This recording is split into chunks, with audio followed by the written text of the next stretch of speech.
દેહ છતાં જેની દશા વર્તે દેહાતીત, તે જ્ઞાનીના ચરણમાં હો વંદન અગણિત. નમો દુર્વાર રાગાદી વૈરી વાર નિવારિણે, અર્હતે યોગીનાથાય મહાવીરાય તાયિને. સિરિવિરજીણં વંદ્ય કમવિવગં સમસૌચ્ચં, કીરૈજીયેણ હે ઉયિં ચેણં તો ભન્નયે કમમ. સત્શ્રુતને નમસ્કાર, અસીમ ઉપકારી આત્માને નમસ્કાર, તારક ત્રિપુટીને નમસ્કાર, માવિત્રો મુરપીઓ મુમુક્ષોને નમસ્કાર, પ્રત્યેક શુદ્ધાત્મ દ્રવ્યને નમસ્કાર. સિદ્ધાંત ચક્રવર્તી શ્રી નેમિચંદ્રાચાર્યજીને નમસ્કાર અને ટીકાકારશ્રીને પણ નમસ્કાર. શ્રી ગોમટસારજી એમાં જીવકાંડનો આપણે યથાશક્તિ સ્વાધ્યાય પૂરો કર્યો. હવે કર્મકાંડ આજથી આરંભ કરીએ છીએ. ગાથા નંબર 1. પણમીય શિરસાણેમિં ગુણરયણ વિભૂષણં મહાવીરં, સંમતરયણ નિલયં પયડી સમ્મુખિતર્ણં વોચ્છમ. આચાર્ય દેવ પોતે મંગલાચરણ કરે છે તેમાં કે હું નેમિચંદ્ર આચાર્ય મંગલાચરણ કર્યા પછી જ્ઞાનાદિ ગુણથી, જ્ઞાનાદિ ગુણના પાછા રત્ન, એવા રત્નના આભૂષણોવાળા ધારણ કરનારા, મોક્ષરૂપી મહાલક્ષ્મીને આપનારા, સમ્યક્ત્વરૂપી રત્નના સ્થાન એવા શ્રી નેમિનાથ તીર્થંકરને મસ્તક નમાવીને પ્રણામ કરીને નાના વર્ણાદિ કર્મોની મૂળ અને ઉત્તર પ્રકૃતિઓ વિશે વ્યાખ્યાન કરતું આ પ્રકૃતિ સમુત્કીર્તન અધિકાર નામનો પહેલો અધિકાર હું આરંભ કરું છું, રજા લઉં છું. આ અધિકારનું નામ છે પ્રકૃતિ, કર્મ પ્રકૃતિ, આપણી પ્રકૃતિ નહીં, શરીરની પ્રકૃતિ નહીં, સમુત્કીર્તન નામનો અધિકાર. એટલે કીર્તન કરવામાં આવે છે, એના જ ગુણગાન ગાવામાં આવે, એના વિશે વર્ણન કરવામાં આવે તે કીર્તન. અને એ જ કીર્તનમાં સમુત્કીર્તન સમ્યક પ્રકારે બધી બાજુથી કરવામાં આવશે તે, અને તે પ્રકૃતિ. તો કે કર્મ પ્રકૃતિનું બધી રીતે બધી બાજુથી કીર્તન કરવામાં આવે તે અધિકાર આ છે.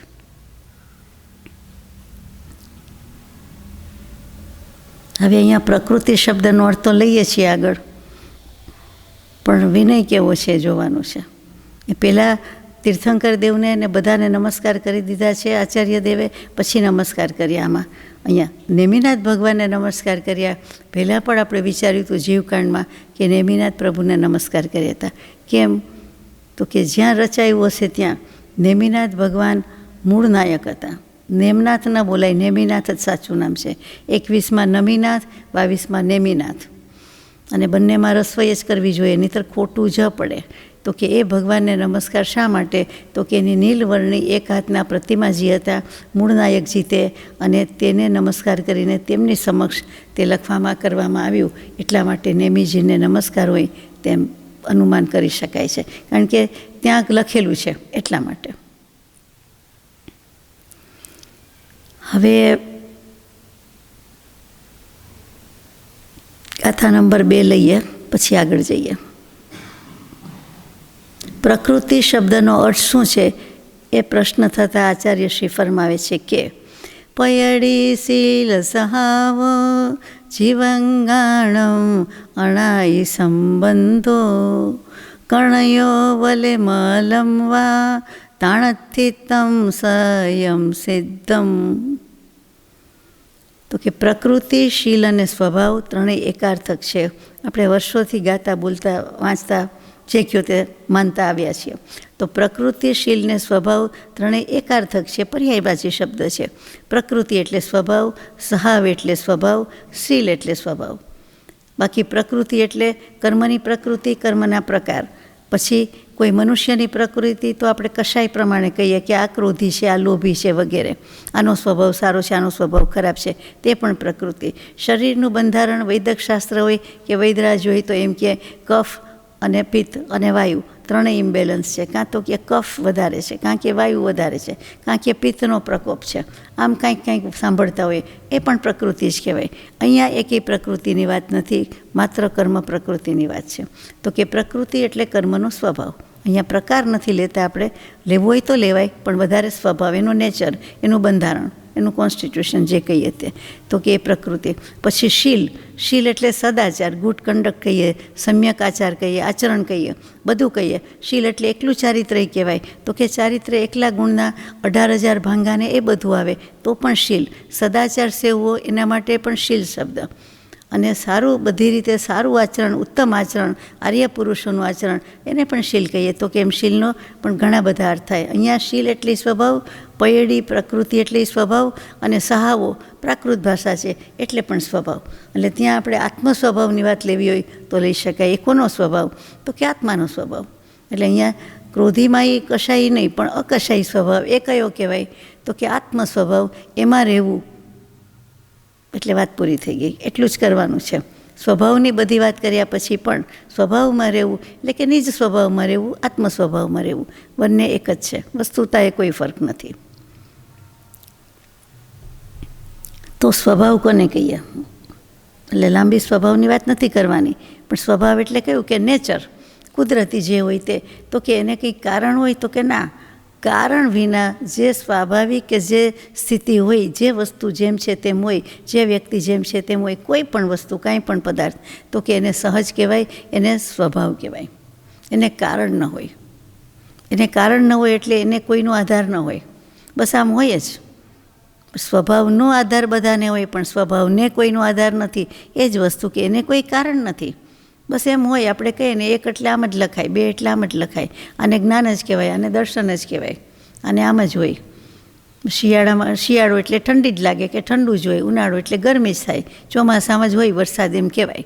એટલે એમ જે બધો સ્વભાવ સ્વીકારી લીધો છે તે, તો કે વસ્તુનો, કોઈ પણ વસ્તુ કહેતા પદાર્થ, કોઈ પણ દ્રવ્ય, તો કે એનો જે સ્વાભાવિક સ્વભાવ છે, સ્વાભાવિક વાત છે, સહજ છે, એ સ્વભાવ કહેવાય છે. એને કોઈ કારણ નથી. આ આચાર્ય ભગવંતની ભાષામાં કારણ કે બિના वस्तु का जो सहज स्वभाव होता है उसको प्रकृतिशील अथवा स्वभाव कहते हैं। एक ज बात थी, कारण नहीं, निष्कारण है। सत्पुरुषों करुणाणु स्वभाव केम है तो कि बस केम है एटले निष्कारण, निष्कारण करुणाशील एवं हृदय अमारू रड़े है एम लखे तो एने करुणा ने कारण न होय, बस स्वाभाविक सत्पुरुषों के ज्ञानी पुरुषनो स्वभाव है। આપણે નથી કહેતા વડીલોને કે માવતર કમાવતર ન થાય, છોરું કછોરું થાય, તો કે એને દયા જોઈએ, આપણા પ્રત્યે પ્રેમ જ હોય, સ્નેહ જ હોય, રાગ જ હોય। માં તો કે કોઈનું પણ સારું જ ઈચ્છા ન કરે, એટલે એના મનમાં એ જ ભાવ હોય, એ બીજાનું હિત જ ઈચ્છતા હોય। એ સંસારમાં તો આપણે જોઈએ છીએ કે રાગ દ્વેષથી ભરપૂર હોય, એટલે એમાં કંઈ બેલેન્સ રહેતું નથી, રહી શકતું નથી। દશા ન હોય એટલે રહી શકે નહીં, સમજણ ઓછી હોય એટલે ન રહી શકે, પણ આમાં તો કે કર્મના ઉદયથી પણ ન રહી શકે। હવે પ્રશ્ન મને એમ થાય કે કર્મ શું? એમ થાય કે પહેલેથી જ કર્મ હોત જ નહીં તો, અથવા આપણને કર્મ આવ્યા જ શું કામ? આપણે ચોખ્ખા જ હોત ને, ચોખ્ખા જ રહ્યા હોત ને। અનાદિકાળથી કર્મ છે, પણ વાય તો કે એના સ્વભાવથી છે, પણ સ્વીકારવું અઘરું લાગે। તો પછી કોઈ એમ દલીલ કરે કે પહેલું કોણ, કર્મ પહેલાં કે આત્મા પહેલો? મોક્ષમાળાના શિક્ષા પાઠમાં પરમ કૃપાળુ દેવે 100 પાઠ લખ્યા, ત્યાં સુધી તો ધીરજ રહી હોય, બરાબર છે। પછી 108 લખ્યા છે, આપણે જાણીએ છીએ, અને એકી બેઠકે જો 3 દિવસમાં ફટાફટ લખી નાખ્યા છે। તો એમાં 102 નંબરનો પાઠ, એમાં કેટલાક પ્રશ્નો આવે છે, 103માં પણ આવે છે, આપણે 102ની વાત લઈએ। તેમાં એક પ્રશ્ન મૂક્યો છે કે કર્મ પહેલાં કે આત્મા પહેલાં? પછી કૃપાળદેવની ભાષામાં, શૈલીમાં જવાબ જોજો, બંને અનાદિ છે। જીવ પહેલો હોય તો એને આવી વિમળ વસ્તુને આત્માને કહે છે, કંઈ વળગવાનું નિમિત્ત જોઈએ ને, શું જોઈએ, શું હતું પ્રયોજન? આ વિમળ વસ્તુ હતી આત્મા, તો કે એ વિમળ વસ્તુને વળગવાનું કંઈક નિમિત્ત જોઈએ। પછી કર્મ એમ દલીલ કરે કે અમે પહેલાં, તો કે જીવ વિના કર્મ આવ્યા ક્યાંથી, બાંધ્યા કોણે? આવ્યા ક્યાંથી નહીં, બાંધ્યા કોણે? એટલે જીવ અને કર્મ બંને સાથે જ છે। આપણે એ જ વસ્તુને નાનપણથી સાંભળતા વાંચતા અભ્યાસ કરવામાં પણ આવે કે પક્ષી પહેલું કે ઈંડું, અને એ વિવાદ જ લાગે. વિવાદ નથી, એનું સમાધાન આ જ છે કે બંને અનાદિકાળથી છે. પહેલું કયું નથી, પહેલું એ કંઈ નથી. પહેલાં પક્ષી કયો તો પણ એક વખત તો પહેલાં ઈંડ રૂપે હોય ને, પછી થાય, એટલે એ ક્યાંથી આવ્યું? અને પછીનો પ્રશ્ન આવે કે જગત કરતા કે એને કોણે બનાવ્યા? તો કે ઈશ્વરે બનાવ્યા. તો એ આત્મા તો અનુત્પન્ન છે. જૈન દર્શનની ફિલોસોફી છે. ચાલો આગળ જઈએ. તો અત્યારે આપણે આટલું રાખવું પડે. કૃપાળુદેવનું પણ માન્ય કરીએ કે ચાલો કરવું જ જોઈએ કે અનાદિકાળથી કર્મ અને આત્મા, આત્મા અને કર્મ સાથે જ છે. એટલે પ્રશ્ન તો એ પૂરો થઈ જાય છે. પણ તો રહે જ ને કે એવું ન હોત તો, પણ એવું ન હોત તો સીધા સિદ્ધશિલામાં હોત. એકલો આત્મા તો રહી શકે નહીં, શુદ્ધ આત્મા હોઈ શકે નહીં. તો એ તો સિદ્ધાત્મા સિવાય રહી શકે જ નહીં. તો આપણે સિદ્ધ જોઈએ તો સંસારમાં આવવાની જરૂર જ નહોતી. સિદ્ધમાંથી કોઈ સંસારમાં આવતા નથી, આવી શકે જ નહીં, પ્રયોજન જ નથી. તો એવું તો હોય જ નહીં. તો પછી સંસારમાં તો આવવાનું જ હતું, આવવાનું હતું નહીં, રહેવાનું જ હતું. સંસારમાં જતા, નિગોદમાં જતા, નિત્ય નિગોદમાંથી જ આપણી ઉત્પત્તિ થઈ અને ત્યાંથી ઇતર નિગોદમાં આવ્યા, અવ્યવહાર રાશિમાં આવ્યા, વ્યવહાર રાશિમાં આવ્યા, અવ્યવહાર રાશિમાંથી વ્યવહાર રાશિમાં આવ્યા. પછી એકેન્દ્રિય, બે ઇન્દ્રિય વગેરે આપણે જે કાંઈ ભાવ પ્રમાણે પ્રગતિ કરી તે. તો આત્મા તો અનાદિકાળથી જ થયો ને. તો કર્મ એ અનાદિકાળથી જ છે. નિમિત્ત વિના તો કાંઈ થતું નથી. તો એને નિમિત્ત રૂપે કર્મને મૂકી દીધા કે એ વળગવાનું કાંઈક નિમિત્ત જોઈએ આત્માને. ચાલો આગળ જઈએ. જેવી રીતે આગનો સ્વભાવ ઉપર જવાનો, પવનનો સ્વભાવ એ ત્રાંસો જ જાય, તીરછો જ જાય. એ ઉપરથી નીચે ન હોય, ત્રાંસુ હોય, વચ્ચે હોય. અને જળનો સ્વભાવ, પાણીનો સ્વભાવ પણ નીચે જવાનો છે. એવી જ રીતે આ સ્વભાવ જીવ છે અને કર્મ છે એનો સ્વભાવ લેવાનો છે. કે જીવનો સ્વભાવ શું છે? તો કે રાગાદી રૂપે પરિણમી જવાનો છે. અને કર્મનો સ્વભાવ શું છે? તો કે રાગાદી રૂપે પરિણમાવવાનો છે.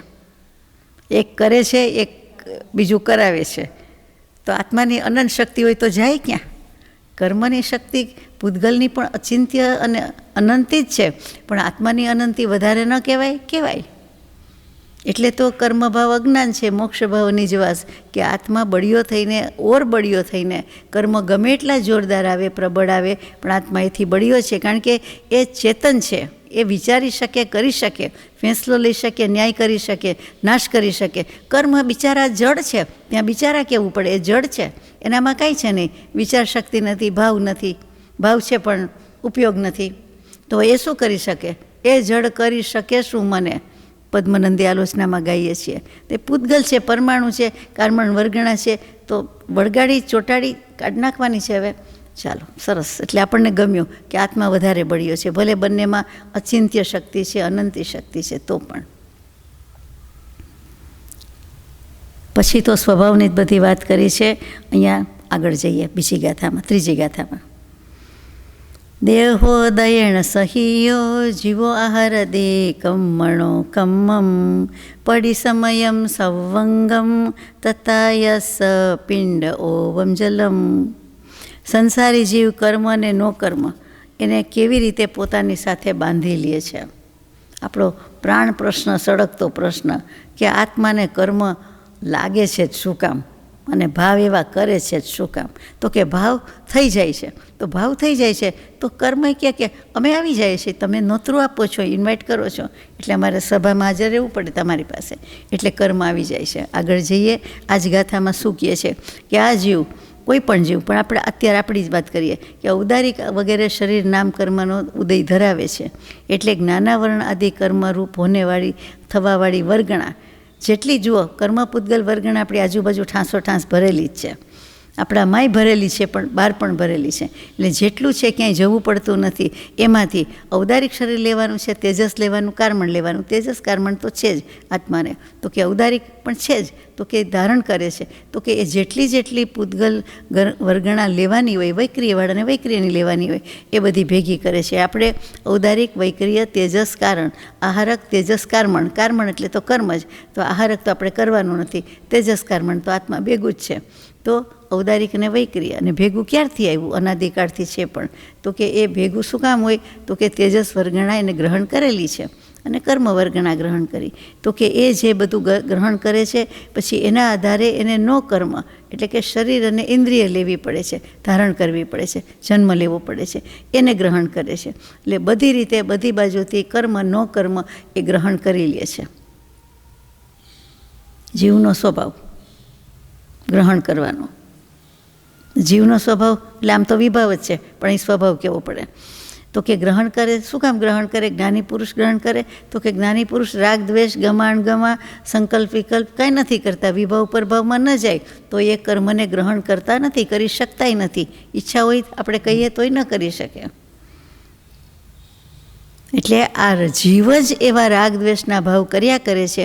અને શું કામ કરે છે નીચે આવશે એટલે મારે કહેવું નથી. તો કેવી રીતે કરે છે એટલું જ કે લોઢાનો ગોળો કે આપણે રસોઈની વાત કરીએ તો ગેસ ઉપર રાખેલું, સગડી પર રાખેલું કોઈ પણ લોઢાની તવી એટલે જે રાખ્યું છે તે એમાં સહેજ તેલનું ટીપું હોય તો તરત જ એ લોઢી લોખંડ બધું ચૂસી લે છે. અને પાણી તો અતિશય ઝડપથી ચૂસી લે છે.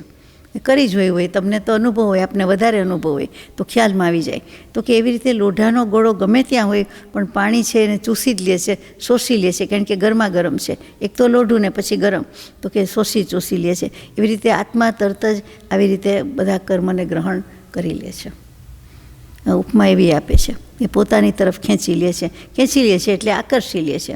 એટલે ગમતી વસ્તુ હોય તો જ આકર્ષણ એવું નથી, વ્યવહારમાં એવો જ છે, પણ પરમાર્થમાં આકર્ષણ એટલે રાગ અને દ્વેષ બંને. કૃપાળુદેવીએ વચનામૃતજીમાં જાતે પણ લખવાની કૃપા કરી છે કે રાગ દ્વેષ તે આકર્ષણ. જો આ શરીર મન વચન કાયાની પ્રવૃત્તિ કરે તો જ કર્મનો બંધ લાગે. જેમ ભાવ કરે એ ભાવ કરે એટલે બેઠા બેઠા કરે એ તો લાગે, પણ મન વચન કાયાથી કરે કાં તો મનથી એટલે ભાવથી જે કયો તે બાંધી લીધા, નહીંતર વચનથી બાંધી લે. તારું મોઢું બંધ રાખી દે તો મનમાં વિચાર કરી આવે, વિકલ્પ કરી આવે. પછી કાયા તો કે પદ્માસન કે એવી રીતે કાયો સર્ગાસનમાં રહી જાય તો કે તો સારું કહેવાય. કેટલાક કર્મ હિંસા તો ન જ થાય ને, એ બધા પાપ ના બંધાય. ચાલવાના કે જે કાંઈ પગથી થતું હોય તે બધા કર્મ અટકી જાય છે. તે વખતે કરી શકતો નથી. મનથી બાંધે જુદી વાત છે, મનથી ને ભાવથી ઘણા બાંધી નાખે, પણ મન વચન કાયના યોગને શાંત રાખે, રોકી લે ક્રિયા. આમાં લખ્યું છે મન વચન કાયના યોગની ક્રિયા રોકી લેવાથી કર્મ બંધ થતો નથી. એ તો શૈલશીકરણ વખતે થાય કે છેલ્લામાં છેલ્લું 14મા ગુણસ્થાને કે જવાનો વારો આવી જાય ને પછી સિદ્ધ દશામાં જવાનું હોય ત્યારે એમ કહી શકીએ કે ચાલો મન વચન કાયના યોગ પણ હવે ગયા. પહેલાં સ્થિર કર્યા પછી એને રૂંધી દીધા. બાકી તો થઈ શકે એવું છે જ નહીં, એટલે ક્રિયા તો ચાલુ જ છે, એટલે કર્મ બંધ થયા કરે છે. હવે કેટલા પૂતગલ પરમાણુ ગ્રહણ કરે એમ પ્રશ્ન થાય. કેટલુંક લેતા હશે, વજન કેટલું થાય, કેટલું ઉપાડી શકે એમ થાય.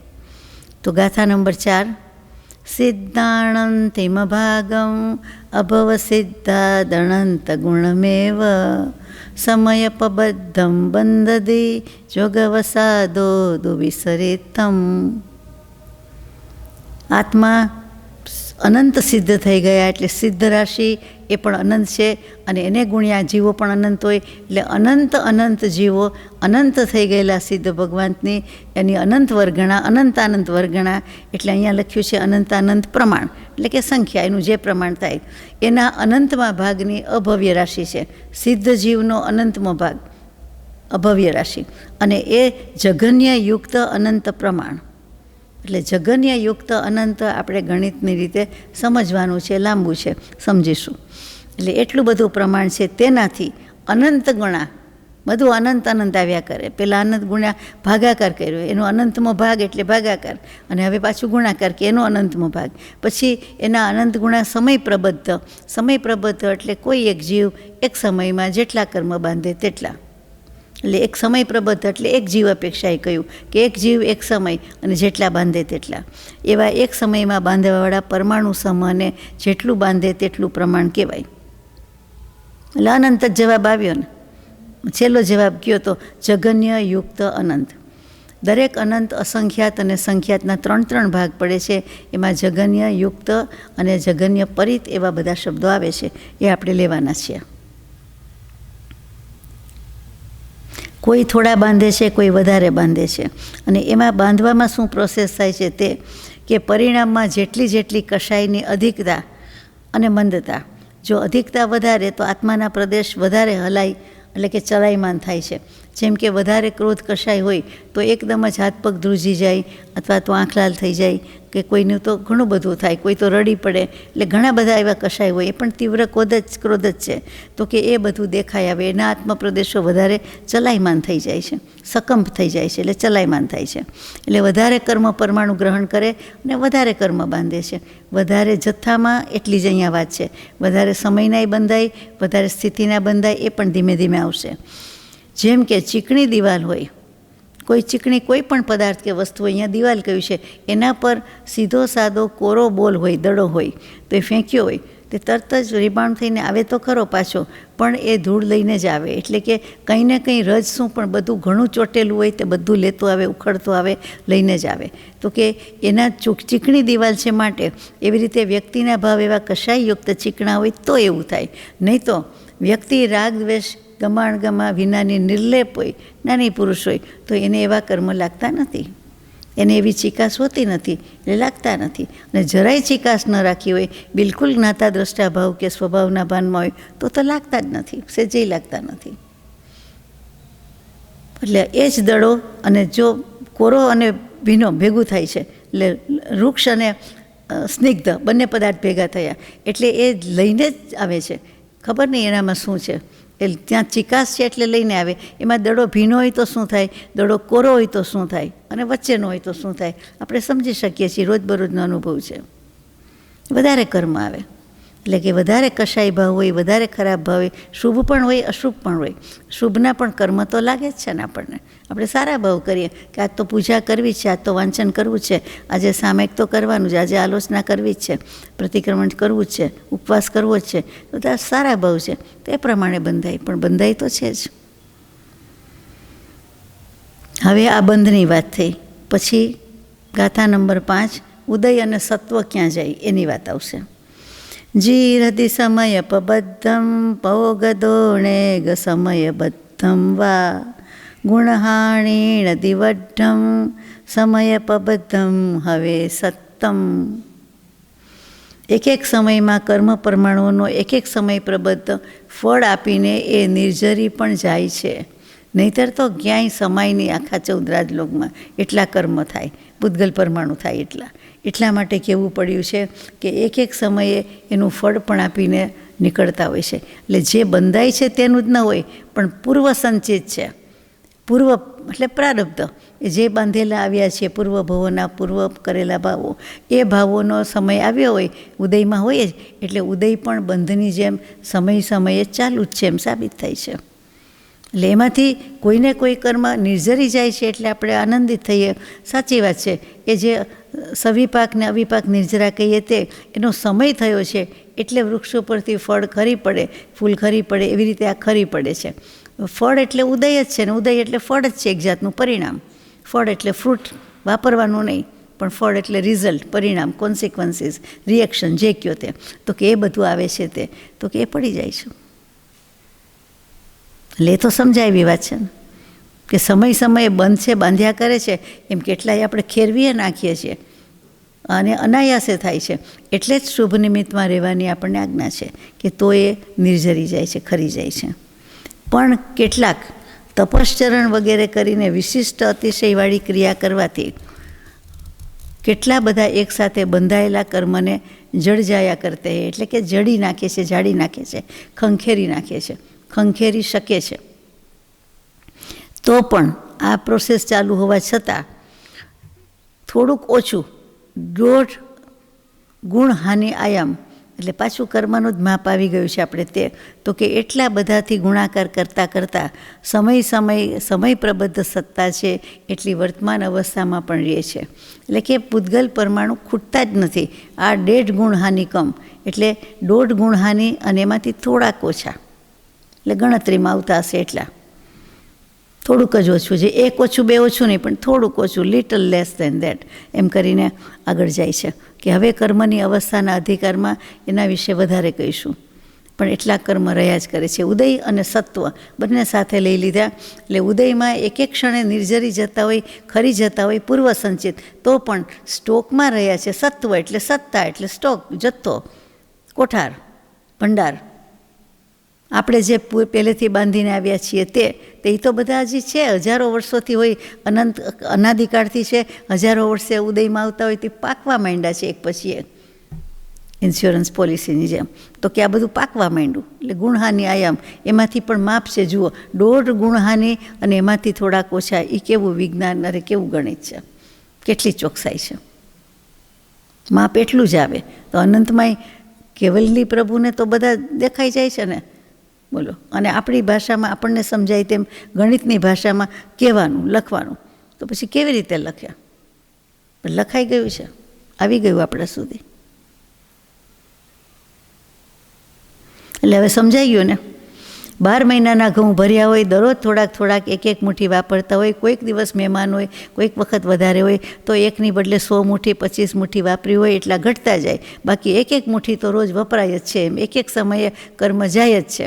પણ 12 મહિના પાછા ભરી દીધા હોય આપણે, કાં રોજ કોઈ નાખતું જાય. 12 મહિનાની ક્યાં રાહ જોવી? એક મુઠ્ઠી લે ને 2 મુઠ્ઠી નાખતા જાય તો ક્યારેક ખૂટે. આપણે એવું જ લગભગ કરીએ છીએ. વ્યવહારમાં કોઈ આવું કરે ન કરે, ત્યાં જ આપણને હસવું આવે એ વાત લાગે. એ જ હાસ્યાસ્પદ વાત જ્ઞાની પુરુષને લાગે છે કે આપણે સમજતા જ નથી. સમયે બાંધવાના, અને ઉદયમાં છે બધું છે નવાઈ પાછા બાંધતા જાય. કર્મના ઉદય આવે છે, નિર્જરી જવા માટે આવે છે. માંદગી અશાતા વેદનીય એ કર્મો નિર્જરવા માટે આવે છે તે જવા માટે, એ આ જ અર્થમાં. પણ આપણે એને જવા દેતા તો જવા તો દઈએ છીએ, ઈચ્છા રાખીએ છીએ, પણ એની સાથે નવા ઘણા બાંધી દઈએ છીએ. એમાં થોડુંક અર્થ ધ્યાન થાય એટલે કર્મ તો વધારે જ બંધાય છે. સમભાવે વેદી શકતા નથી, વિષમભાવ થઈ જાય છે એટલે કર્મ લાગી જાય છે. તકલીફ આ છે. એટલે પહેલાં કોઈ દિવસ 12 મહિનાનું અનાજ ખૂટતું જ નથી. સ્ટોકમાં છે, પાછો આપણને આનંદ હોય કે ના 12 મહિના ચાલે એટલું છે, ભલે ને હમણાં અછત હોય કે ન મળે, આપણે તો ભરી દીધું છે, વાંધો નહીં. પાછો પરિગ્રહનો આનંદ આવે. આ ટેવ પડી ગઈ છે, અને આ ખોટી ટેવ છે, વિભાવ છે, પ્રભાવ છે. પણ આપણે એને સ્વભાવ કહીએ છીએ કે બસ એ ટેવ પડી, સ્વભાવ છે અમારો. ચાલો, હવે જ્ઞાની પુરુષ આમાં જે લઈ જાય છે તે રીતે લઈએ કે કર્મના સામાન્ય ભેદ અને પ્રભેદની વાત 6ઠ્ઠી અને 7મી ગાથામાં છે. 6ઠ્ઠી ગાથા: કમ્મ તત્તેણ એકમ દવમ ભાવોત્તિહો દિદુવિહમ તુ પોગ્ગલ પિંડો દવમ તસત્તે ભાવકમ્મમ તુ. સામાન્યપણે તો કર્મ એક જ છે, એમાં ભેદ નથી. કર્મ એટલે કર્મ. આ કર્મની વ્યાખ્યા તો આપણે કરી નહીં. કર્મ શું કહેવાય બાય ધ વે? એના પ્રકાર આવડે, ભાંગા આવડે, પ્રકૃતિ ખબર હોય, પણ કર્મ એટલે શું? કિરઈ ઝેણ હેવુઈમ ઝેણમ તો ભન્નયે કમ્મમ. જે હેતુઓ વડે કંઈ પણ કરવામાં આવે છે, કંઈ પણ ક્રિયા કરવામાં આવે છે, તેનું નામ કર્મ છે. ખાવું, પીવું, હસવું, બોલવું, રમવું, જે ક્રિયાપદ છે નામે, એનું નામે ક્રિયાપદ આવ્યું. જો ક્રિયા કંઈક કરવું અને ક્રિયાપદ, એ જેટલા ક્રિયાપદ લાવો તે બધા જ કર્મને લાગુ પડે. જે કરવું તે, કાંઈ પણ કરવું તે ક્રિયા. કાંઈ ન કરવું તે પણ ન કરવાની પણ એક ક્રિયા ગણી. કે મૌન રહેવું, શાંત રહેવું, પગ વાળીને બેસી જવું, જે કહો તે, કે કાયોત્સર કરવું, એટલે કાંઈ પણ કરવું તે ક્રિયા. અને શું એમાં શબ્દ ક્યાં આવી ગયો? કે જે હેતુઓ વડે કંઈક ક્રિયા કરવામાં આવે છે તે, કે સારા નરસા, કે શુભ અશુભ, કે ગમતા અણગમતા, કે જે કહો તે ભાવ સાથે કરવામાં આવે છે. હેતુ એટલે ઉદ્દેશ સાથે, કારણ સાથે. કે હવે જમવું છે, શું કામ? હવે ભૂખ લાગી છે, હવે જવું છે, કારણ કે જવાનું કાંઈક પ્રયોજન છે, કે ત્યાં ખબર પૂછવા જવાનું છે, ત્યાં દવા લેવા જવાનું છે, ત્યાં પરીક્ષા આપવા જવાનું છે, ભણવા જવાનું છે. તો આ બધામાં કાંઈક હેતુ ઉદ્દેશ તો છે ને છે. કાંઈ ને કાંઈ કારણ છે, કાંઈ ને કાંઈ નિમિત્ત છે, કાંઈ ને કાંઈ પ્રયોજન છે. એટલા માટે જે કરવામાં આવે છે તેનું નામ કર્મ છે. ઘણી વખત આપણે એમ કહી દઈએ કે બધું કર્મથી જ થાય છે. કાંઈ પણ હોય તો કે કર્મ નચાવે છે, કર્મના નાચ છે, કર્મ પ્રમાણે નાચવું પડે. એમ આપણે કર્મ ઉપર ઘણો જ બધો ભાર નાખી દઈએ છીએ. આપણો આત્મા તો જાણે ભૂલી જ ગયા હોય. તો કે કર્મને શું કહે છે એ કહું. કર્મના પર્યાય શબ્દ: વિધિ દ્રષ્ટા, વિધિ સ્રષ્ટા, વિધાતા ચ દૈવમ કર્મ પુરાકૃતમ ઈશ્વરશ્ચેસ્તિ પર્યાયા વિજ્ઞેયા કર્મ વેધસાહ. વેધસઃ. કર્મના પર્યાય શબ્દ શું? તો કે એક વિધિના લેખ છે. એટલે આમ જ મંડાણ હશે શું થાય વિધિ, એટલે એ પ્રમાણે બનનાર ભવિતવ્યતા, ભાવિ ભાવ એ વિધિ ઉપર આપણે ઢોળી દીધું કર્મ માટે. પછી બીજું સ્રષ્ટા એટલે સર્જનહાર, કર્મ જેવા બાંધ્યા છે એટલે કર્મ જ જાણે બધું કરે છે. કોઈ કર્મ નામની વસ્તુ હોય, વ્યક્તિ હોય, પદાર્થ હોય, અને કયો વસ્તુ પદાર્થમાં તો છે વાંધો નહીં, પણ કેવો તો કે કોઈ સર્જનહાર ઈશ્વરની જગ્યાએ મૂકી દીધો, તો કે એ જ બધું કરે છે.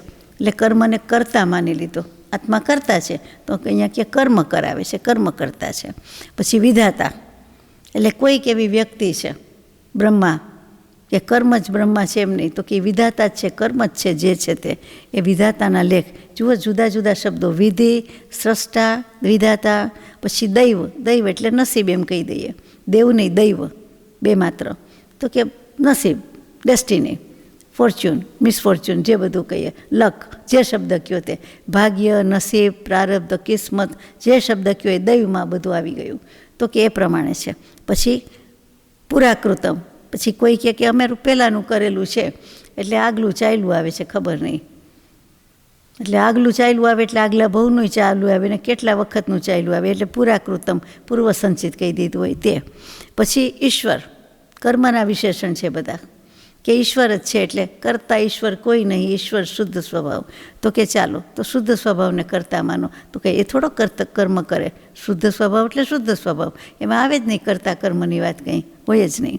તો કે ઈશ્વર જ બધું કરે છે, ઈશ્વર એવો છે જ નહીં, કોઈ એવો સર્જનહાર નથી કે સૃષ્ટિનો કોઈ સર્જન કરે, પાલન કરે અને સંહાર પણ કરે.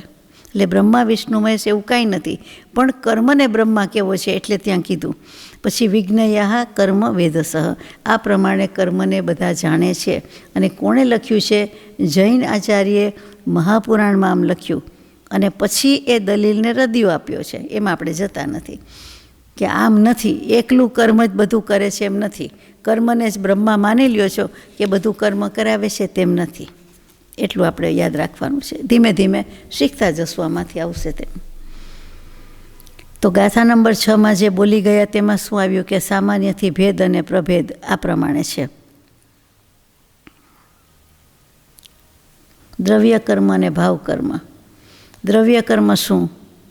તો કે જે કોઈ જ્ઞાનાવરણ આદિ પૂતગલમાં જે કંઈ પરિણમી જઈએ છીએ તે દ્રવ્યથી એટલે સ્થૂળ દૃષ્ટિથી એ ભાવ લાગી ગયા, એટલા માટે જે બંધાય છે. પહેલાં આપણે ભાવની વાત છે, પછી દ્રવ્યની. અહીંયા દ્રવ્ય કર્મ પહેલાં લીધું છે. એટલે જેવા જેવા ભાવ કર્યા એમાં ભાવ કર્મ આવી ગયો, અને એનાથી કારણે બંધાયું, પરિણામ આવ્યું. ઉદય નથી આવ્યો હજી, એ પરિણામ ફળ નથી આવ્યું, તો કે જે બંધાઈ ગયું તેને શું કહેવાય? દ્રવ્ય કર્મ. એટલે કે પ્રકૃતિમાં વહેંચણી થઈ ગઈ કે આ જ્ઞાનાવરણીય લાગ્યું, આ દર્શનાવરણીય, આ મોહનીય, એ પ્રમાણે એ દ્રવ્ય કર્મ. કર્મ અનંત પ્રકારના, મુખ્ય 8, તો કે એ દ્રવ્યથી છે. સંખ્યા દ્રવ્ય સ્થૂળ દૃષ્ટિએ, અને આ કહીએ તે એના મૂળમાં શું? તો કે એવા એવા ભાવ કર્યા એ ભાવ કર્મ. જે ભાવ કર્યા એના વડે જે બંધાય છે તે કર્મ, ભાવ કર્મ, અને જે પછી નામ આવી ગયા તે દ્રવ્ય કર્મ. લોટ બાંધવામાં મોણ નાખ્યું, પછી બીજા બધા મસાલા નાખ્યા, અને પછી આખો લોટનો પિંડો થઈ ગયો. એટલે પહેલાં લોટ છૂટો હતો, લોટના દળિયા હતા, પછી બંધાઈ ગયો એટલે પિંડ થઈ ગયો, પિંડો થઈ ગયો. પછી એમાંથી જે બનાવવું હોય, જેવું બનાવવું હોય, જેમ કરવું હોય એમ આપ કરી શકો છો. જે આકાર બનાવવો હોય, નાનું મોટું બનાવવું હોય, જે કાંઈ વસ્તુ બનાવવી હોય, ઢીલું રાખવું હોય, કઠણ રાખવું હોય, એ પ્રમાણે અનેક રીતે પર્યાય બદલાઈ જાય છે, બદલી શકો છો, ઘાટ આપી શકો છો. એ જ વસ્તુ કર્મની છે કે બાંધ્યું, લોટ હતો, બાંધ્યો. આત્મા છે, વસ્તુ છે, ભાવ છે, તો કે જેમ પેલી વસ્તુ વાપરી, મૂળ નાખ્યું, મસાલા નાખ્યા, એવી રીતે આપણે ભાવ કરીએ આડાવડા, સમય સમયે કરીએ જ છીએ. એ જે સારા માઠા કે આડાવડા કે ઊભા આડા કે જે કયો તે અનેક પ્રકારના ભાવ કર્યા. કોઈ વાર કશાયનો ભાવ વધારે હોય, કોઈ વાર શુભ ભાવ વધારે હોય, કોઈ વાર અશુભ ભાવ, કોઈ વાર આમ તેમ, બધી વસ્તુ ઓછી વધતી હોય. જેમ વેરાયટી બનાવવામાં છે, રસોઈની વસ્તુ, ખાદ્ય સામગ્રી, પેય સામગ્રી, એવું જ આમાં છે, એ પણ વેરાયટી છે. તો એ રીતે આપણે બધું નાખીએ છીએ અને પછી એના પરિણામ મળે છે. જુદા જુદા આકારે ભજીયા બનાવો, વડા બનાવો, પૂરી બનાવો, રોટલી બનાવો, ગાંઠિયા બનાવો, સેવ બનાવો, બધું કેવું થાય છે? એવું જ કર્મનું છે. એટલે એનું નામ દ્રવ્ય કર્મ. અને જે પ્રમાણે ભાવ કર્મ, મસાલા વગેરે બધું નાખ્યું એ આપણા ભાવ કર્મ. પતી ગઈ વાત? સરસ, ચાલો બંધાઈ ગયા, ખબર પડી ગઈ. હવે આવું કરવું કે નહીં એ મુખ્ય વાત છે. આચરવામાં જરાક આડું આવે છે બધું, બાકી તો સમજણ છે જ. ગાથા નંબર 7. ટૂંકમાં અહીંયા કર્મના ભેદ મુખ્ય દ્રવ્ય અને ભાવ બે જ રીતે મૂક્યા. હવે પ્રભેદ આવશે, એમાં 8 ને 148, 158 બધું આવવું જોઈએ. ગાથા નંબર 7. તમ પૂર્ણ અઠ્ઠ વિહમ વા અડદાલ સંયમ અસંખલો ગમવા તાણમ પૂર્ણ ઘાદિત્તિ અઘાદિત્તિ યહોંતિ સન્નાઓ. સામાન્ય પ્રકારે તો કર્મ 8 પ્રકારના છે, અથવા 148માં 158 નથી લખ્યું એટલે બોલતી નથી, પણ 148 અને 158 પણ કહેવાય છે. અને અસંખ્યાત લોક પ્રમાણ પણ એના ભેદ થાય છે. હંમેશા એમ થાય કે હવે પૂરું થઈ ગયું, તો 8 અને 158, તો કે ના, એ મૂળ ભેદ ઉત્તર ભેદ, પણ પાછા પ્રભેદ તો હોય જ. એ તો બધામાં અસંખ્યાત. ગુણસ્થાન તો કે એમ તો અનંત હોય, પણ મુખ્ય 14.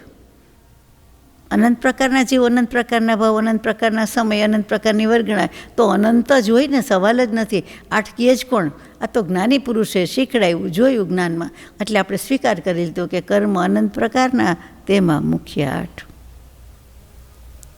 કૃપાળુદેવે છાપમાં મૂકી દીધી. એમાં પાછી આત્મસિદ્ધિજીમાં કર્મની વાતે મૂકી, કારણ કે એનો જ ફેંસલો લેવાનો છે, એટલે આવે જ. હવે 8 ભેદના પ્રકાર એક એકના ગણીએ એટલે 148 કે 158 થાય, એ આગળ આવશે. આટલું તો પાકું છે ને, આપને તો 8ના નામ આવડે ને, સરસ. ગાથા નંબર 8. નાણ સદંસણસ્ય આવરણમ વેયણીય મોહણીયમ આવું ગણમમ ગોદંત રાયમિધિ અઠ્ઠ પયડી ઓ. બધાને પ્રાકૃત ભાષા આવડી જવાની કે આવડી ગઈ છે. પૈડી એટલે પૈડું યાદ ના આવે, વેલ યાદ ના આવે. પૈડી એટલે પડી ગઈ એમ નહીં કે આ પૈડી, આ બેન પૈડા, એવું નહીં યાદ આવે. પયડી એટલે પ્રકૃતિ જ યાદ આવે. અને હમણાં તો આપણને કર્મ પ્રકૃતિ જ યાદ આવે. શરીરની પ્રકૃતિ ભૂલી જવાય અત્યારે. શું આવ્યું? જ્ઞાનાવર્ણીય, દર્શનાવર્ણીય, વેદનીય, મોહનીય, આયુષ્ય, નામ, ગોત્ર, અંતરાય. આ 4 8 કર્મની મૂળ પ્રકૃતિ સ્વભાવ છે. સ્વભાવ લખ્યું છે. તો ખરેખર બધાને ક્રમથી આવડે ને. જુઓ, આ ક્રમ જુદો છે. આ ઓફિશિયલ શાસ્ત્રોક્ત કે 1 થી 10 હોય તો એમાં 1 2 3 4 એમ ખબર પડે છે. એમ જ આ 1 થી 8 બોલાવવા જોઈએ. જ્ઞાનાવર્ણીય, દર્શનાવર્ણીય, વેદનીય, મોહનીય, આયુષ્ય, નામ, ગોત્ર, અંતરાય, આ ક્રમ સાચો છે. પછી ઘાતી અઘાતી કહે ત્યારે ક્રમ બદલાઈ જાય છે. ત્યારે જ્ઞાનાવર્ણીય, દર્શનાવર્ણીય, મોહનીય, અંતરાય, એ 4 ઘાતી, અને બાકીના વેદનીય, આયુષ્ય, નામ, ગોત્ર, અઘાતી કર્મ. પાકું? ગાથા નંબર 9. આવરણ મોહ વિગમ ઘાદી જીવ ગુણ ઘાદણતા દો આ ઉગણામમ ગોદમ વેયણીયમ તહ અઘાદિત્તિ. જ્ઞાનાવર્ણીય, દર્શનાવર્ણીય, મોહની, અંતરાય, એ 4 ઘાતી કર્મ છે. શું કામ ઘાતી છે? ઘાત બોલવું ગમતું નથી. હન ઉપરથી આવ્યું, હણી નાખે છે, નાશ કરી નાખે છે, તો આપણને ગમે?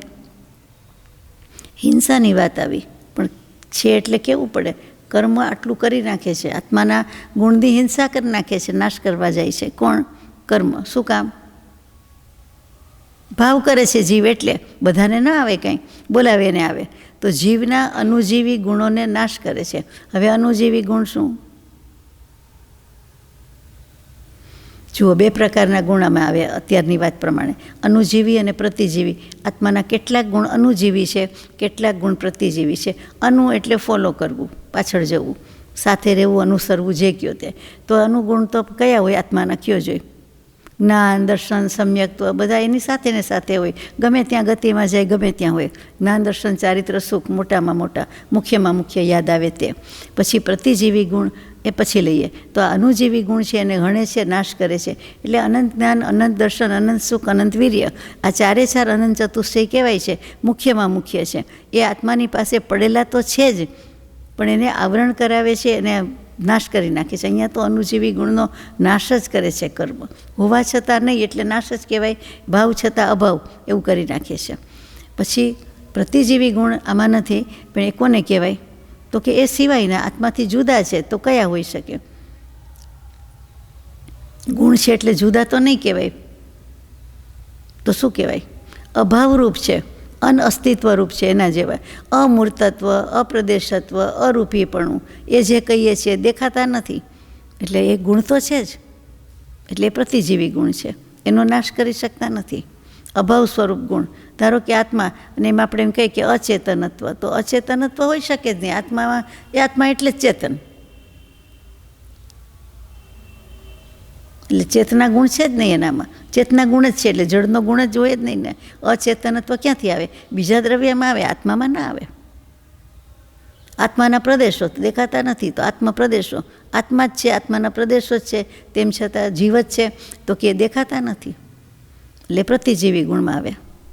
એ તો જળ જ થયા ને આત્મા પ્રદેશો, તો કહેવાય આત્મા પ્રદેશો કે જળ ના કહેવાય?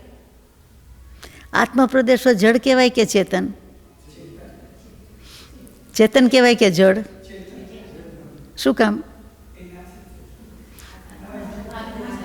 આત્માના પ્રદેશો છે, અને એ ક્યાં રહેલા છે? આત્માની સાથે, શરીરમાં.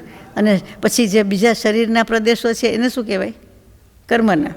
કર્મ પૂતગલ પરમાણુ, કર્મ પ્રદેશો જ કહેવાય, પણ પ્રદેશો સારું ન લાગે એટલે કર્મ સ્કંદ કહીએ, એ સારું ન લાગે એટલે કર્મ વર્ગણા કહીએ છીએ આપણે, બીજું કાંઈ નથી. એટલે બંને સાથે જ રહેલા છે, એટલે અચેતનત્વ કહેવાય જ ને, કેમ ન કહેવાય? એમ મારું કહેવાનું છે. પ્રતિજીવી ગુણમાં આવે જ.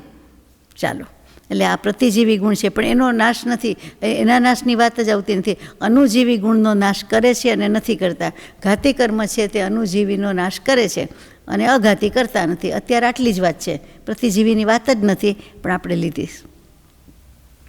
બંને સમજાય એટલે એ અભાવરૂપ છે, એટલે અનઅસ્તિત્વરૂપ. અભાવ એટલે અણગમો નહીં, અરુચિ નહીં, ભાવ હોવું થવું અસ્તિત્વ, અને અભાવ અનઅસ્તિત્વ.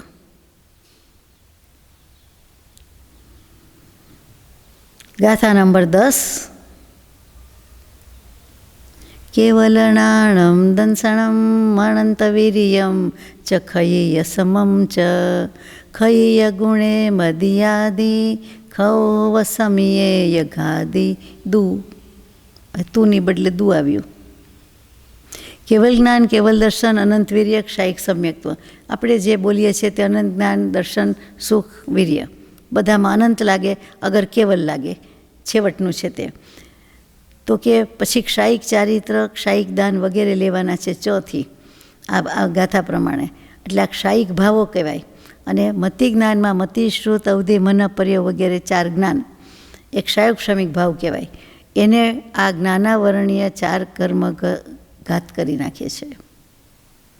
જ્ઞાનાવરણીય વગેરે કર્મ છે. હવે જ્ઞાનાવરણીય એક સ્વરૂપ આપ્યું, નામ આપ્યું, વગેરે કર્મ, બધા કર્મ છે 4 ઘાતી છે. એટલે જ્ઞાન, દર્શન, મોહ, અંતરાય 4. તો કે એ 4 કર્મ શું કરે છે?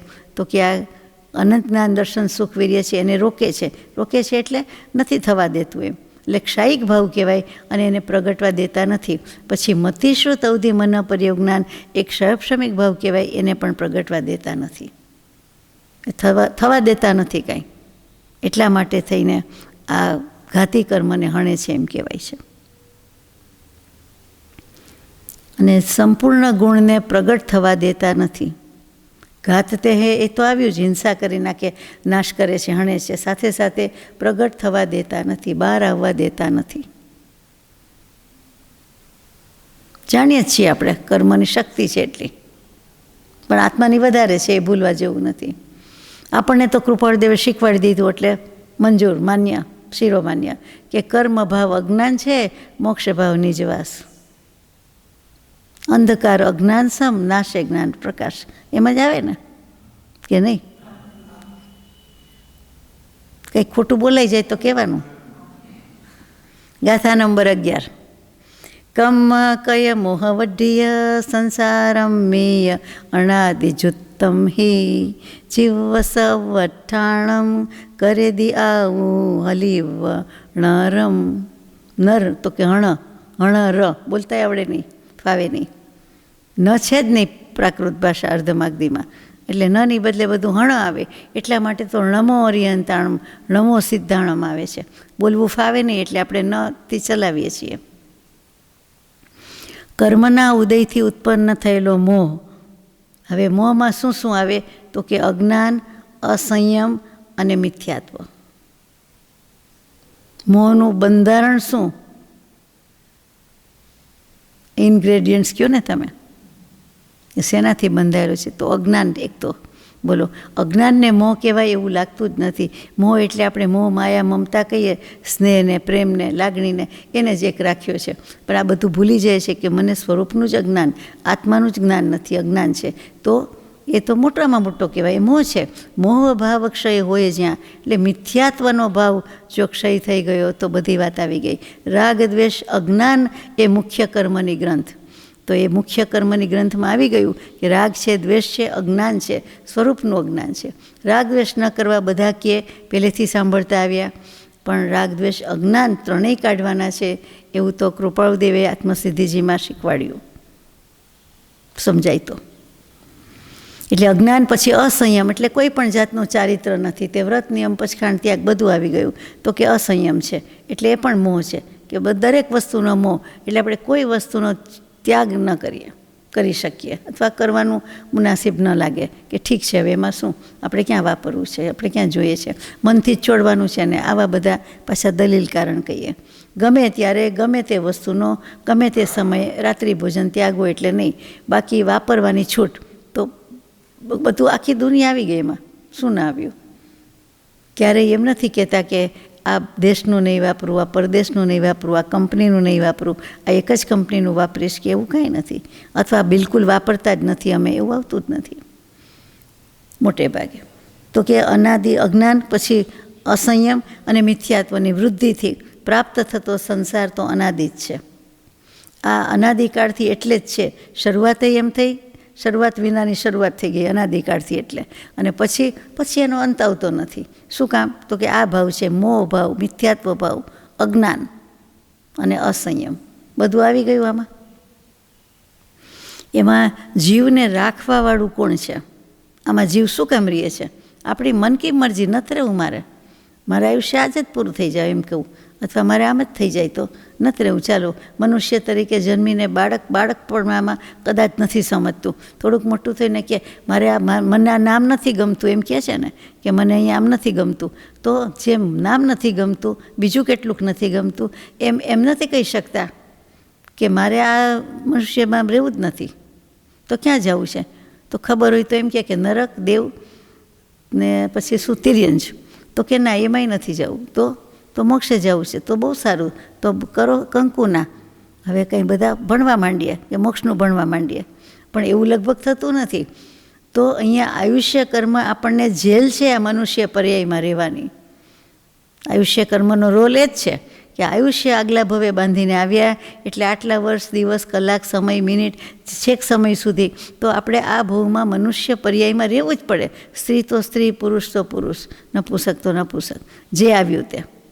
એવું દરેક જીવને લાગુ પડે. તિર્યંજમાં હોય તો તિર્યંજપણામાં, તો એને રહેવું જ પડે. એટલે કે એ આપણને આયુષ્ય બાંધ્યું છે, આપણે જ આપણને કરેલી જેલ છે.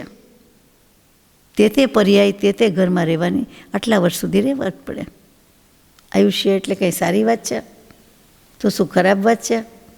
તો રહેવું કેવી રીતે? આયુષ્ય ન હોય તો રહેવું કેવી રીતે? એટલે સ્થિતિ કરાવે છે આપણને. અવસ્થાન રખનેવાલા આયુ કર્મ, એટલે સ્થિતિ કરાવે છે. એટલે આપણે રહી જ શકીએ કે ઘડી મન બદલો કે આજે રાત્રે દેવ થાવ ને કાલે દેવી થાવ ને પછી તિર્યંજ થાવ ને પછી ગાયને મળી આવું, એમ ચાલતું હશે? એમ હોય? આપણે તો જો એવું હોય તો બધા શું કરે?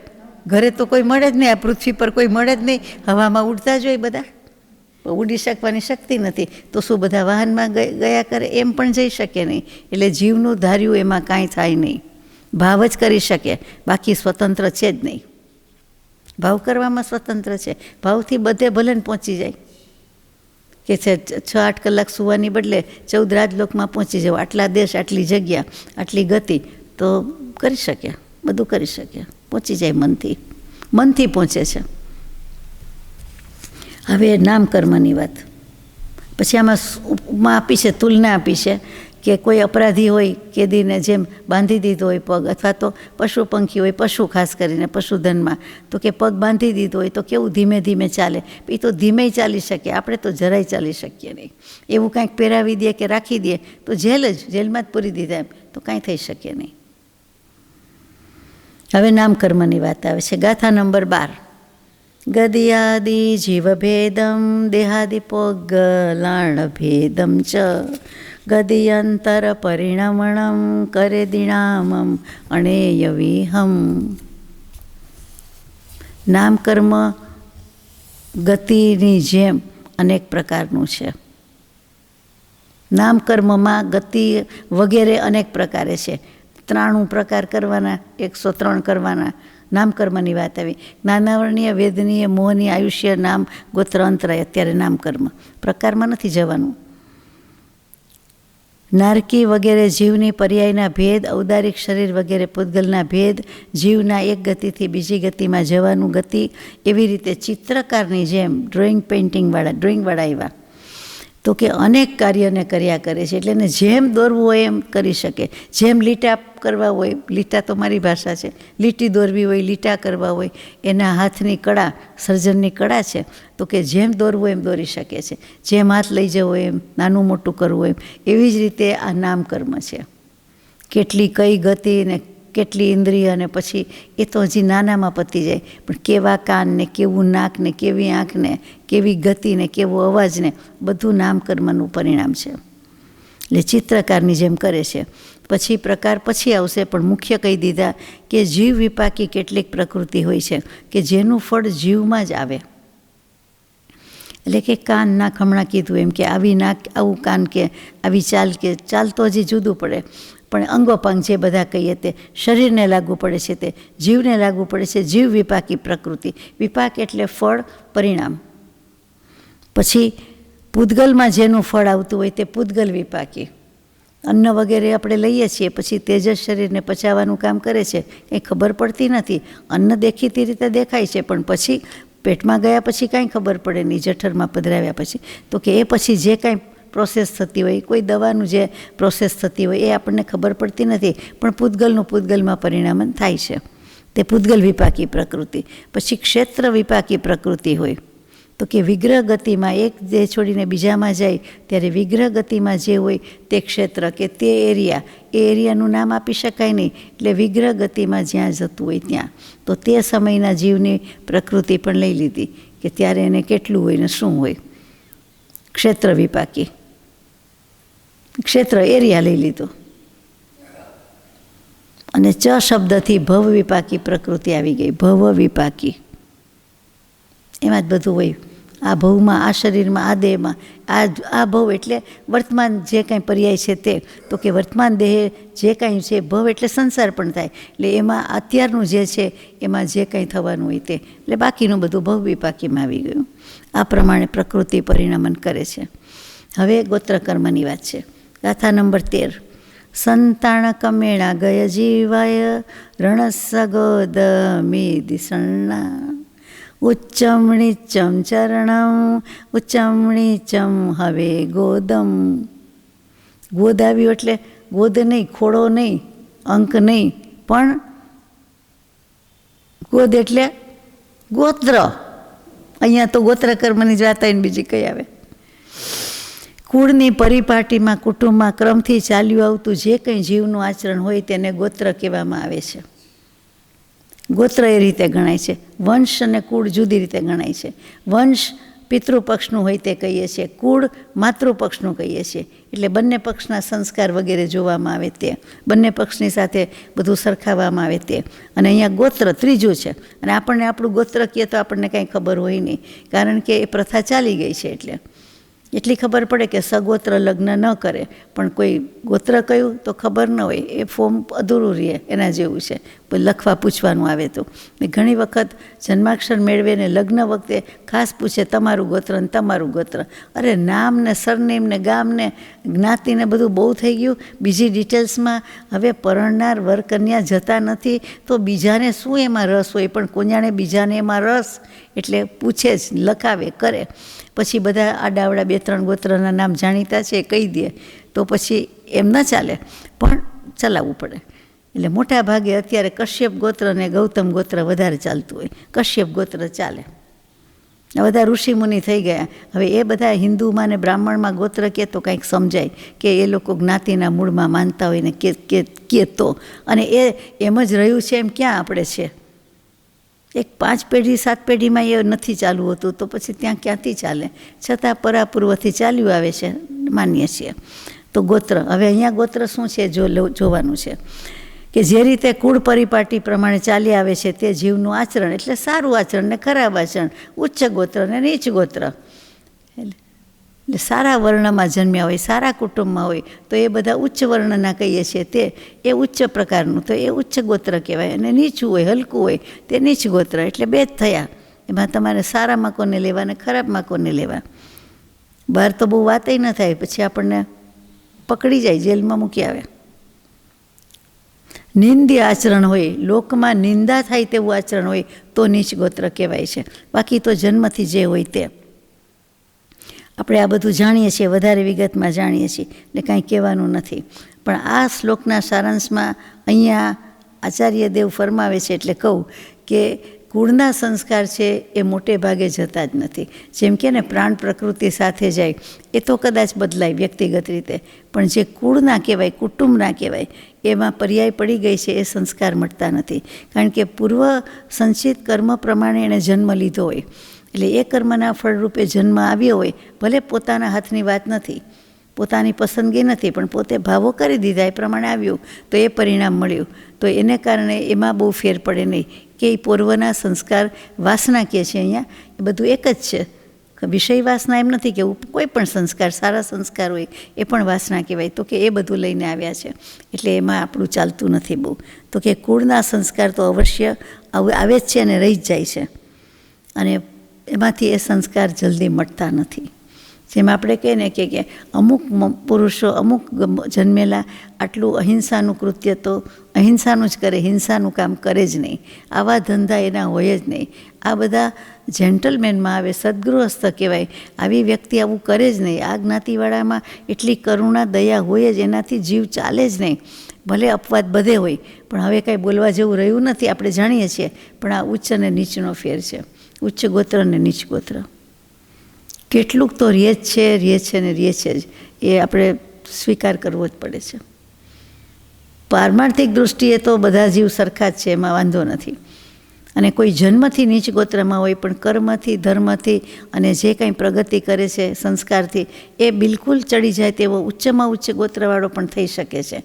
એટલે એવું તો અપવાદ તો બધે જ છે. નિયમ ભલે બધે હોય પણ અપવાદ એ છે. છતાં આપણે દૃષ્ટિ, સમદૃષ્ટિ જ રાખવાની વાત છે. એટલે સર્વજીવ છે સિદ્ધ સમજે તે થાય. હવે વેદનીય કર્મની વાત આવી કે ગાથા નંબર 14. અખાણમ અણુભવણમ વેયણીયમ સુવસ રૂવયમ સાદમ દુઃખ સર્વમસાદમ તમ વેદય દીદી વેદણીયમ. ઇન્દ્રિયને પોતપોતાના રૂપનો વિષય હોય છે, એનો અનુભવ કરવો તે વેદનીય કર્મ છે. વેદવું એટલે આપણને દુઃખ જ યાદ આવે, પણ આપણે સુખપૂર્વક કંઈ જમતા હોઈએ, કંઈ વાપરતા હોઈએ, હિંચકા ખાતા હોઈએ કે જમી લીધું, પેટ પૂજા થઈ ગઈ અને હિંચકવું, અને એટલે એમ થાય કે સ્વર્ગના સુખ કે ઉત્તમ સુખ મળી ગયું, ત્યારે મોક્ષના સુખમાં હોય એવું લાગે. મોક્ષની વાતે કદાચ ન ગમે કે અહીંયા જ મોક્ષ છે, એમેય બોલી જાય સ્વર્ગ કરતાં અધિક. તો કે એ બધો સુખનો અનુભવ છે, શાતા વેદનીય છે. તો કે એ પણ વેદનીય જ કહેવાય. પેલું અશાતા વેદનીય છે, એ પણ વેદનીય જ કહેવાય. તો કે ઇન્દ્રિય પોતપોતાના વિષયનો જે કોઈ અનુભવ કરે છે તે વેદનીય કર્મ છે. જેવો જેનો અનુભવ, મને ગળ્યું લાગે, આપને મોડું લાગે, આપને તીખું લાગે, મને મોડું લાગે, ઓછું તીખું લાગે, બધું શું છે? તો કે કેટલું વેરિએશન. પોતાને ને પોતાને કોઈ વાર 1 મિનિટમાં જુદું લાગે, પહેલી વાર આમ લાગે, બીજી વાર આમ લાગે. તો આ બધા જે કંઈ સ્વાદ સિવાયનો જે કોઈ અનુભવ છે, 5 ઇન્દ્રિયના વિષયનો, એ બધું જ વેદનીય કહેવાય. પાણી ઠંડુ છે કે ગરમ, તો કોઈ કહે કે બરાબર છે, પણ બરાબરનો અર્થ શું? તો કે નાહવા જેવું છે, વાપરવા જેવું છે, પીવા જેવું છે, એટલે બળબડતું છે, ઉકળતું છે, ઠંડુ છે, વોમ છે, કે શું કહેવાય, સતપ છે ગુજરાતીમાં, નવસેકું છે. આ બધાનું જુદું જુદું હોય તો એ આપણે સમજી શકીએ. તો આ બધું વેદનીય કર્મની વાત છે. એમાં દુઃખરૂપે અનુભવ કરીએ તો અશાતા વેદનીય, સુખરૂપે અનુભવ કરીએ તો શાતા વેદનીય. આ સુખ દુઃખનો અનુભવ કરાવનારું કર્મ તે વેદનીય કર્મ. તો કર્મ કરાવે એ કંઈ એને મેળે આવે. મારે આપણે આત્માએ જ જવાબ આપવો પડે કે નહીં, નક્કી કરવું પડે કે નહીં કે પાણી ઠંડુ છે કે ગરમ, કે સારું ફાવે એવું છે કે નથી ફાવે એવું. આત્મા જ કહે છે. તેમાં વેદનીય કર્મ ક્યાં આવ્યું? આત્મા એવા ભાવ કરીને કહે છે ને, તો કે એવા જે ભાવ કરે છે તે વેદનીય કર્મની બોલબાલા છે. ત્યાં વેદનીય બંધાતું જાય છે. એક તો પૂર્વે બાંધ્યું છે એનો ઉદય ચાલુ છે, અને નવા બાંધતા જઈએ છીએ કે ના ચાલશે, બધું બરાબર છે એમ કહી દે એટલે બહુ નિરાંત. પછી જેવું લાગે એવું આપણે જાણીએ અને આપણે ભોગવીએ. પહેલાં એક વખત કહી દેવાનું. પણ આપણે એકદમ ઉકળતું હોય, ગરમા ગરમ હોય તો દાજી જવાય એમ તો કહેવું પડે ને. કોઈને બિચારાને બીજો દાજી જાય એમાં રસ નથી આપણને, એટલે કહેવું તો પડે ને કે દાજી જવાય એવું છે, વેઇટ. અથવા આંગળી નહીં બોળતા સીધી, એમ આપણે કહેવું પડે ને દાજી જશો એટલું ગરમ છે. એટલે બધી વાત અપેક્ષા એ છે, સમજવાનું છે. પણ એ કરાવે છે કોણ? જ્ઞાની પુરુષ તો આટલું જ કહે છે કે આ સુખ દુઃખનો અનુભવ કરાવે છે તે વેદનીય કર્મ કહેવાય છે. આત્માને તો ઘણીએ ખબર પડે છે ને કાંઈ ખબર પડતી નથી. પણ આ ઠંડુ ગરમ ખબર પડ્યું કે ભાવતું અણભાવતું ખબર પડી, એ તો આત્માને જ પડે છે. વેદનીય કર્મ.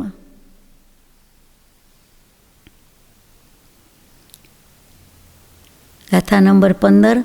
અથમ દેખી અજાણ દે પછા સદહદે સત્તભંગી હૈમ ઇતિ દંસણમ ચનાણમ સમત્તમ હોંતિ જીવ ગુણા. સંસારી જીવ તો પદાર્થને જોઈને જ બધું જાણે છે, અને પછી કોઈ પણ વસ્તુને જોઈને જાણે છે, પછી એને ઉપયોગ ક્યાં આવે છે? તો કે 7 પ્રકારના ભેદ, એટલે સપ્તભંગી, 7 નહીંથી એ નિશ્ચય કરે છે. નિશ્ચય કરતાં પહેલાં 7 રીતે કોઈ પણ વ્યક્તિ કોઈ પણ વસ્તુ કે વાતને પ્રશ્ન પૂછી શકે, 8મો ન હોઈ શકે.